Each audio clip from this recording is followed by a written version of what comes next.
watching NotesIn9. Hello, and welcome to NotesIn9. I'm David Leedy.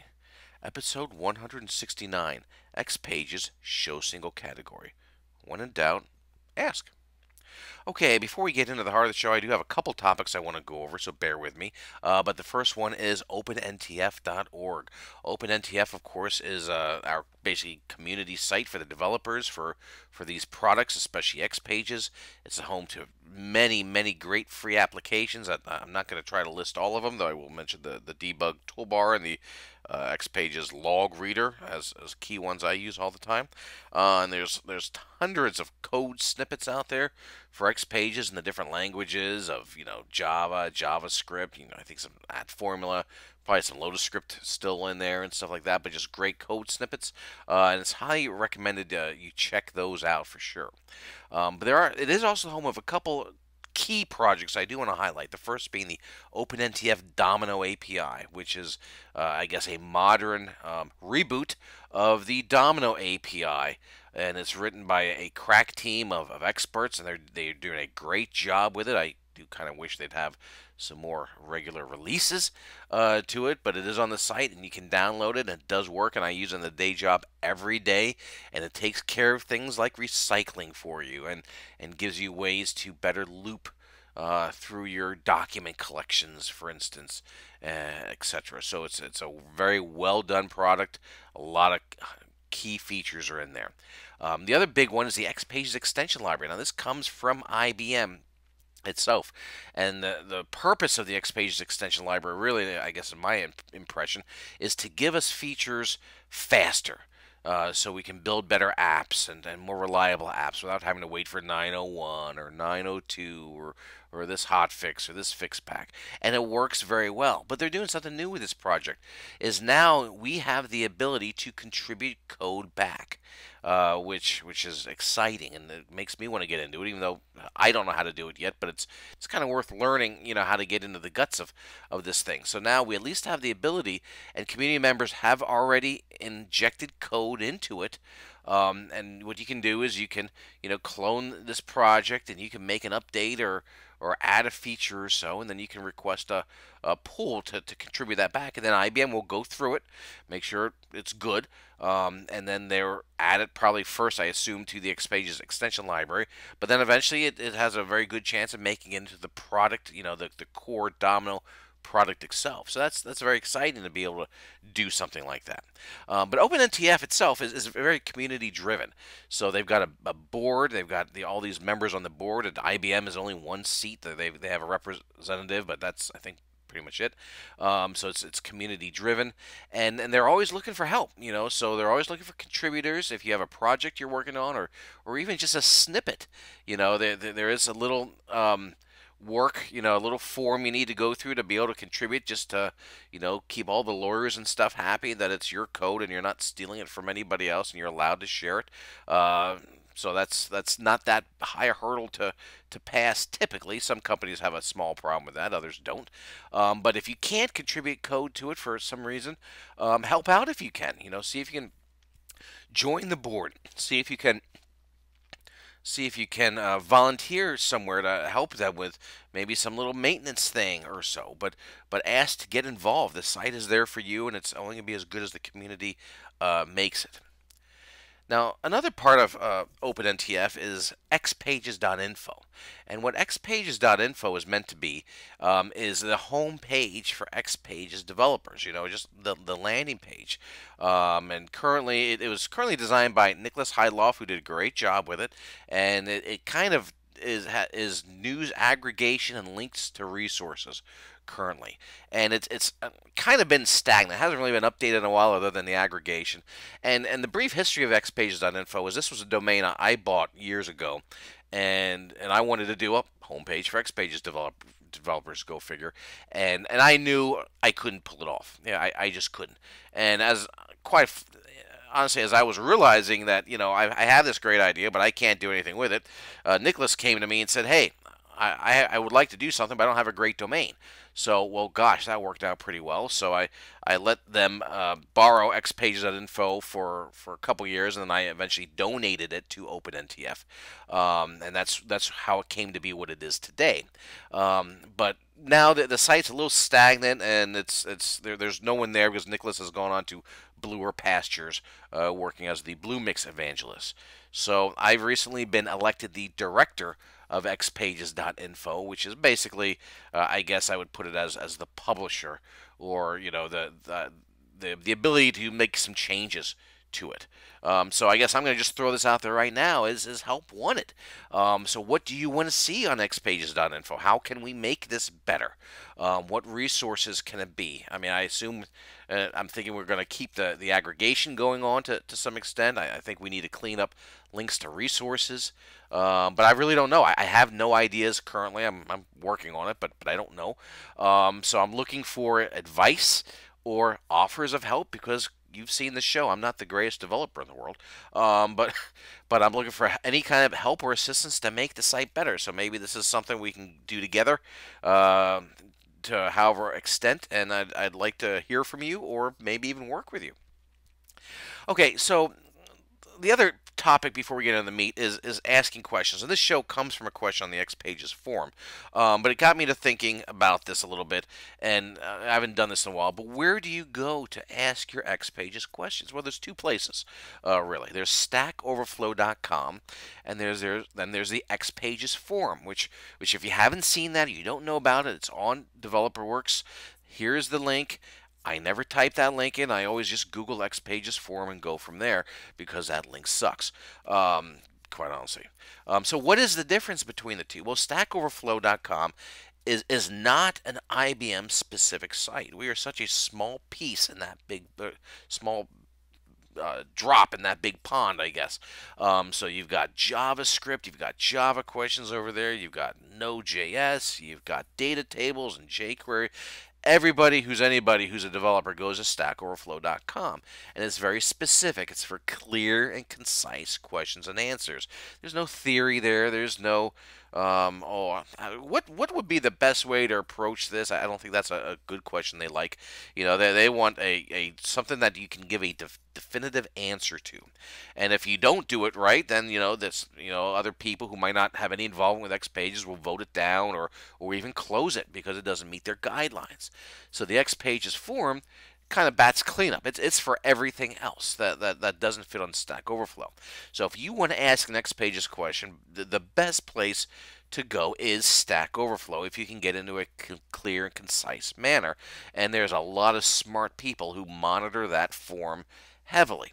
XPages forum is maybe if it's a little more of a discussion or you're a little unsure of something or you can't just wrap it up there, then I'd say start there.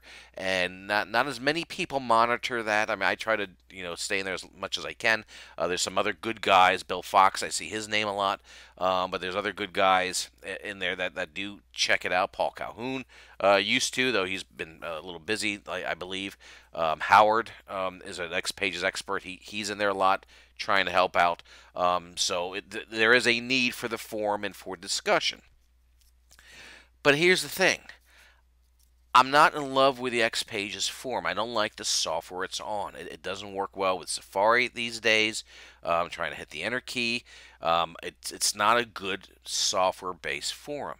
And I don't want to get in the history of the XPages forum right now because that'll go on too long. But someday maybe, get me drinking. We'll talk about the history of the XPages forum and how that came to be. But in my mind, it's a miss at this point, and it's the software is lacking. And I've sent emails out to IBM over the years, and I sent another one recently that I haven't heard anything back yet. About their commitment to the software behind the forum, and I haven't heard anything back yet. So one of the things that I am seriously considering trying to do for XPages.Info is creating a community-controlled forum with new software. And it may not even be XPages software. Maybe it's going to be like a PHP bulletin board thing. I don't know. I'd love it to be XPages software. But I think we need a place where we can have a discussion, where we can make a form specific to maybe the extension library, and the questions can go in there, or specific to the Open NTF API, and then there can be some discussion in there. Well, how do I use this thing? It's not even really a question. How do I, what good features are in there? Maybe there's other things that are make sense for a forum rather than Stack Overflow. So there can be more of a discussion in there. I don't know. I'd love to hear from you on your thoughts on that. But that's one of the thoughts that is behind my mind of any kind of XPages.Info redo is our own community-based forums, which honestly would compete with DeveloperWorks and hopefully win in the end. So anyway, okay, on to the meat of the show. Today's question actually comes from the XPages forum, and I'll show you that in the demo. But a guy named Chris Richards has been kind of struggling for a little bit. I mean, it's usually the forum threads don't go like 17 or 18 different responses or so, but this is kind of an unusual one. And basically, as best as I can tell, if I'm reading it correctly, he wants to know how you do an embedded show single category view in XPages. Okay, it's as simple as that. So simple if you've done it before, not simple obviously if you've not done it. So now I do think that I kind of heavily covered this in the NotesIn9 18 XPages data relationships. This is actually a topic near and dear to my heart because my very first website, lotusnotebook.com, I started, which I believe I've lost that data unfortunately, but I started with a blog post series of show single category in view. I think it was like an 8 or 9 part series or so, which taught me that it's too painful to do blog series and I should move to videos. So that's one of the reasons why I'm especially interested in this topic. So we're gonna go through a demo. I built an app last night on how to build a show single category thing. So I hope it answers the question. If not, hopefully the answer's in Notes 918. And with that being said, let's go to the demo. Okay, so let's go to the XPages forum. And again, I Google it. I spell it right usually. And I click this link. And there's discussion here. There's a lot of information here, quite honestly. But this is the thread here that has our attention for today. And here's a view category comment. Even though they made some attempt to kind of make these things resolved or so, which didn't work out too well. This is marked resolved, but this question really is not. So if we look at this, here's Chris Richards, and here's where he started, and here's Bill Fox trying to help out, and I got in there, and Bill's going back and forth with information. So again, it's a forum, right? So, but we have not solved the problem. So I'm kind of like starting, from here with this example. This really told me he's looking for show single category, and evidently he's not doing something right. I did not really dive into his code at this stage of the game because there was a Flyers game on when I recorded. Not when I recorded. There's a Flyers game on when I created the demo. And anyway, so next thing, let's look at this demo here. So here's a couple documents. I've got DC, Marvel, and MGM because I couldn't think of 3 cooler companies to make.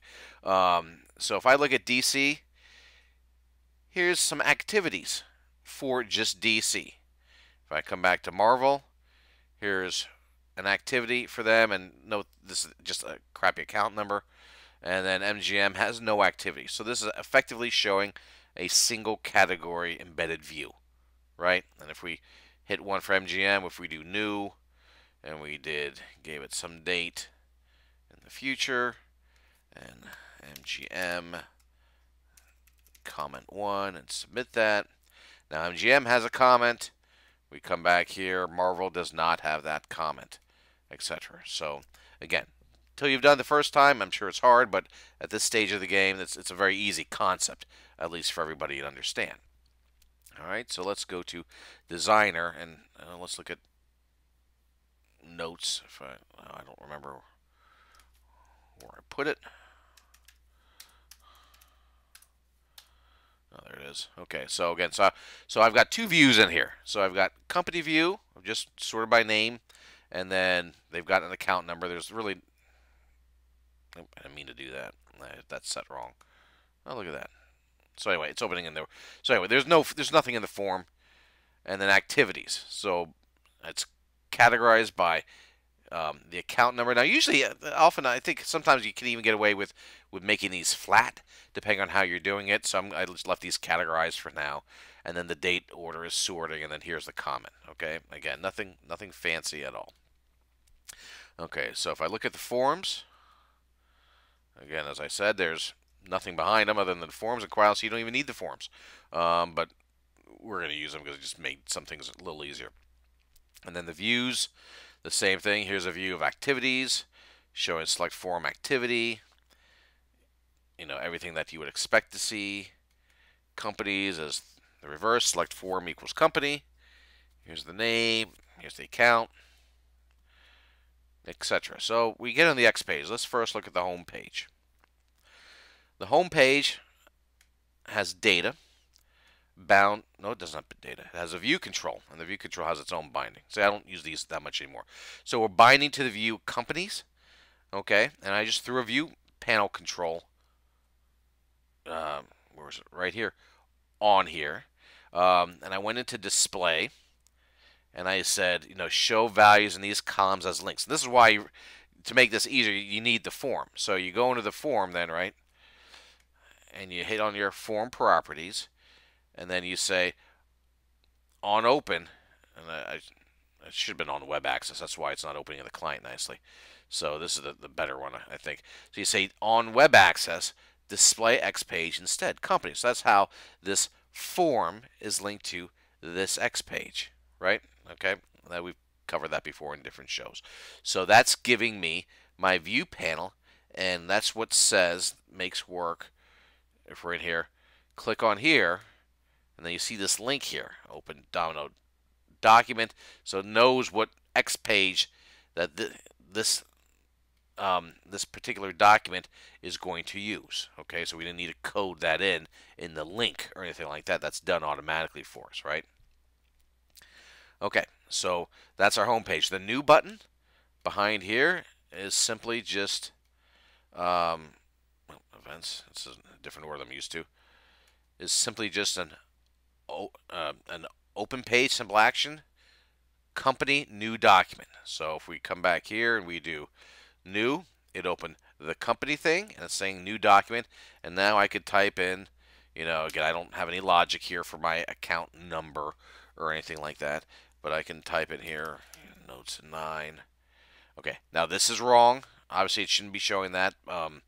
That's easy to fix, so we'll fix that in a moment. Let's fix that now, quite honestly. So we'll come in here to our company form, and this should not show, none of this should show if it's a new document, right? So let's just throw a panel in here quick, and there's easier ways to drag this stuff. I'm gonna just do it here, and I'm gonna just drag this in here. So we're gonna say to this panel, and on this company form, I've got a data source, right? Document 1. So we're gonna come in here to this panel, and we're gonna say visible, compute only, document 1 dot is new note. But if we want the opposite, if it's not a new note, then return true, and we should have a return here, and make the compiler work a little less. Oops. Was that right? Okay, I thought I saw a red thing there. Oops. Yeah, I did. Okay, so don't render that if it's a new note. So we save that. We come back here. We say new. Now we don't have this. The old stuff, we have it. Okay, so that's a live fix that I did not plan on doing. Okay, so that leaves us in our company form. So our company form has a home button. I gotta move this over here. That'll kill me. That just is a simple action open page back to home. It's got data binding going on. Right there we go. So here's the document 1, the form, the document, and I just dragged these fields over from here. Okay. There's a new button here, which is open page here. We're going to look at that script in a second. And then we've got this this is the embedded show single category. That's just a view control. Okay, but how does it know which account code to use?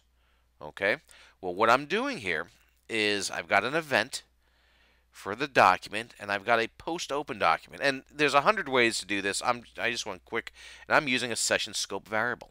And I'm saying when this document is loaded, put in the session scope the current code, and I call the variable name SS current code, and I'm saying document.getItemValueString, the account, the field name. So that goes in the session scope. And I used session scope because that spans pages. And again, 100 ways to do it.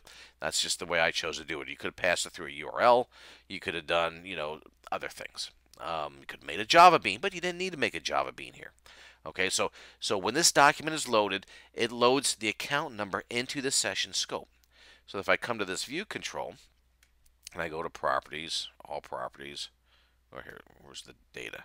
So there's filter by category name. And if I compute that, now it's reading in that session scope variable. So if this is account code 4, it's going to return into this property here of the view control 4. And then that's what it uses when it goes to hit the views. And okay, 3 or whatever number. But that's what it uses when it goes to hit the views. It looks here and then returns what's in here. Okay, if you want to return 2 columns, okay, which I'm not doing in the demo today because that'll just take me a little while to work out. But you have to return a vector to it, so it's got to be a Java vector, which is not that hard to achieve. Dates though are a whole nother beast, and I just didn't want to get into dates. And that wasn't really what he was asking for, I don't believe. Okay, so that's how that linking is. So when you come in here, if we go back to our demo, oh, I don't have a link here. But when we come in here, if you notice when I hit the new button, right? So this is our account code new button. I'm automatically populating the account code here to keep it in sync. Now this should be a read-only field, etc., and I didn't do that. I understand that. So how does that work? Well, that's why I used the session scope variable. So if we go into the activity form, which is when we create this, then if we look at the events, when you create a new document, post new document, I'm saying document 1, which is the name of the variable on this page, replace item value, account, and then I'm getting that from that session scope. So that's how when I create a new one, that account number gets pre-populated in there. And again, of course, you'd want to make this a computed field rather than an editable field. Again, Flyers game, I moved kind of fast on this. But that's all that's really going on there. And then the submit button is really just going to return you back to the previous page in this case. And that's, I believe, the crux of it. Now, I did go to the home page then just for grins. And on the before page load, I'm removing that session scope variable just to get it out of there. For whatever reason, this shouldn't really be needed because every time you go into a company, it should overwrite itself. But again, I just chose to do that just because I did. But that is basically the crux of it. Here's the current code, just a computer field where I'm showing the current code on there. Just make sure I knew that I was actually getting the right one in the session scope, so that should be removed at some point. But that's basically, I think, all that's needed to do the, embedded view in the next page where you're doing basically the show single category. And that's the demo. I hope that helped Chris out and anyone else who might have been watching. And if you have any other questions, here's my contact information, and I thank you for your time.